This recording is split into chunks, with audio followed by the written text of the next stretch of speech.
একটা গ্রামে থাকতেন এক কৃষক, নাম হরিদাস। বয়স হয়েছে, শরীর আর আগের মতো কাজ করতে পারে না, কিন্তু তার ৩ ছেলে সারাদিন খেলা করে, কোনো কাজই করে না। সারা জীবন খেটে মরলাম, কিন্তু ছেলেরা কিছুই শিখল না।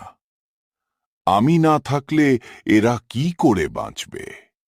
এই শোনো, কেউ কি একটু কুয়া থেকে পানি আনবে? হাঁড়ি খালি হয়ে গেছে। আমি এখন খেলছি, পরে যাব। আমি তো ক্লান্ত। আমি যাব না মা, রোদ বেশি। ৩ ছেলের আলস্য দেখে মা বাবা চিন্তায় পড়ে গেলেন।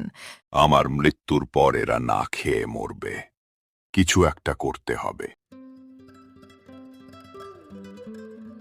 শোনো বাবা, আমার জমিতে একটা গুপ্তধন লুকানো আছে। আমি মারা গেলে তোমরা সেটা খুঁজে পাবে, তবে মনে রেখো, গুপ্তধন কেবল মাঠ খুঁড়লেই বের হবে। গুপ্তধনের কথা শুনে ছেলেদের চোখ চকচক করে। চলো ভাইরা, গুপ্তধন আজকে না খুঁজি। পেলে কাল খুঁড়ব। বাবা তো বলেছে নিশ্চয় কিছু আছে।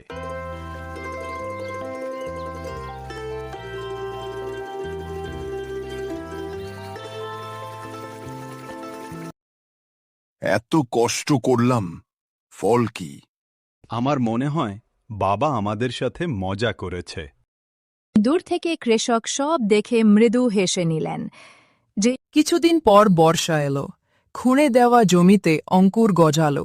অল্প দিনেই মাঠ ভরে গেল সোনালি ধানের শীষে, যেন জমি সোনায় ঝলমল করছে।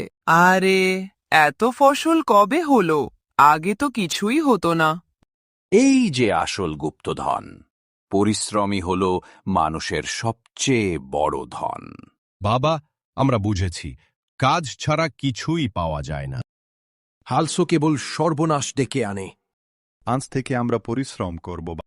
তারপর থেকে ৩ ছেলে আর আলস্য করেনি। তারা বাবার সাথে মিলে জমিতে কাজ করেছে, প্রচুর ফসল ফলিয়েছে আর সুখে শান্তিতে জীবন কাটিয়েছে।